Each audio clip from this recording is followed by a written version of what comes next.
Seja muito bem-vindo ao Cantinho Teológico. Vamos dar continuidade à série Fenômeno de Línguas. Nós temos um relato de Virgílio.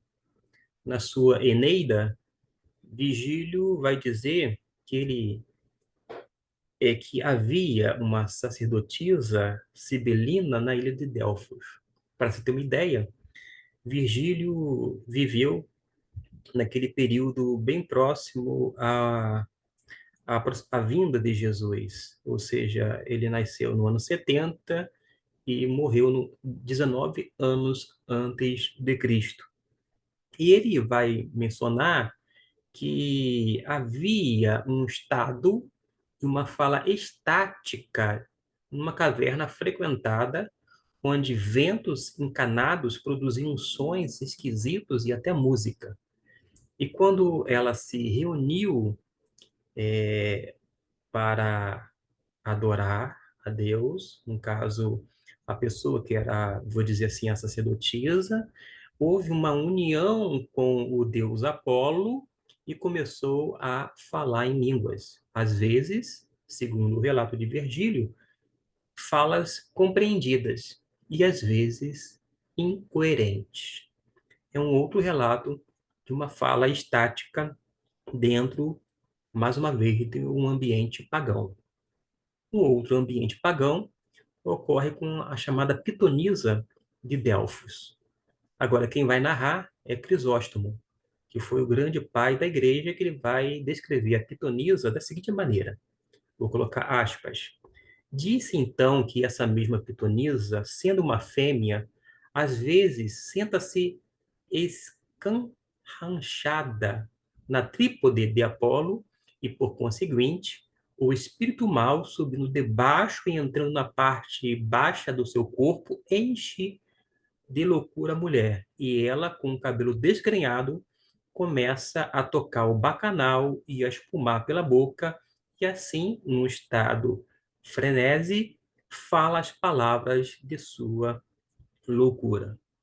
E por causa de sua capacidade de produzir a fala estática sob a inspiração e possessão divinas, frequentemente era adorada e consultada para dar conselhos e fazer predições.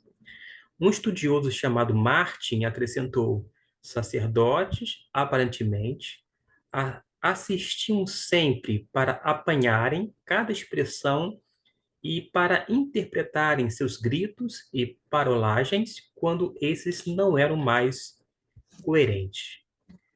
É mais um relato de fala nas religiões de mistério. Prossigo um pouco mais num outro ambiente. No mundo greco-romano, havia muitas religiões ou cultos misteriosos. Entre estes havia o culto de Osíris, que já mencionei no primeiro vídeo, que se originou lá no Egito, o culto de Mitra, que começou lá na Pérsia, tinha também o culto a Eleusiniano, que é tem também o Dionisiano, e os cultos órficos, que começaram lá na Trácia, Macedônia e Grécia. Ainda que haja nesse mundo greco-romano pouca evidência da glossolalia nos registros desses cultos, esse estudioso chamado Martin crê que havia boas razões de pensar que tal fala estática prevalecia entre eles. Primeiro, o sistema inteiro de crenças, ritos, iniciatórios, acabava, vou dizer assim, culminando com as práticas religiosas e estava sempre centralizado na possessão da divindade, ou seja, de espíritos, ou ainda a identificação com eles.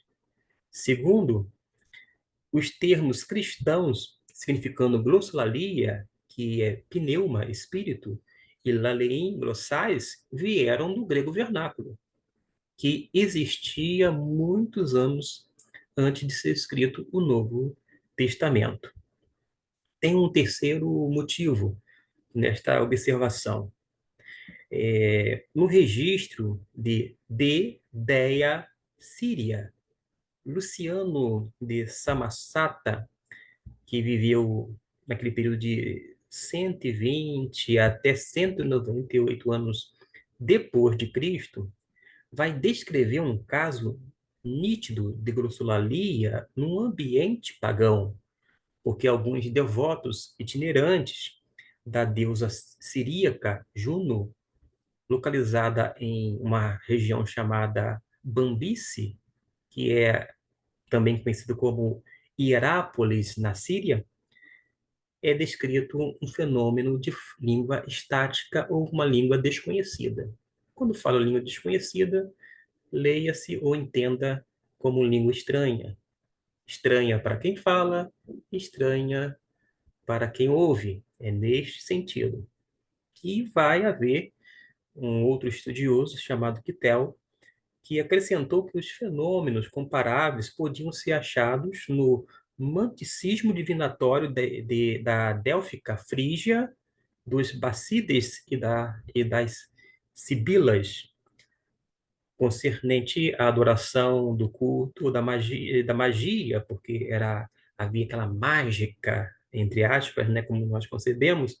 Ele vai escrever o seguinte: as listas ininteligíveis de nomes mágicos e cartas na fala mágica que são empregados em invocar e conjurar os deuses e espíritos também podem ser análogos a esse falar obscuro de línguas e sem significação.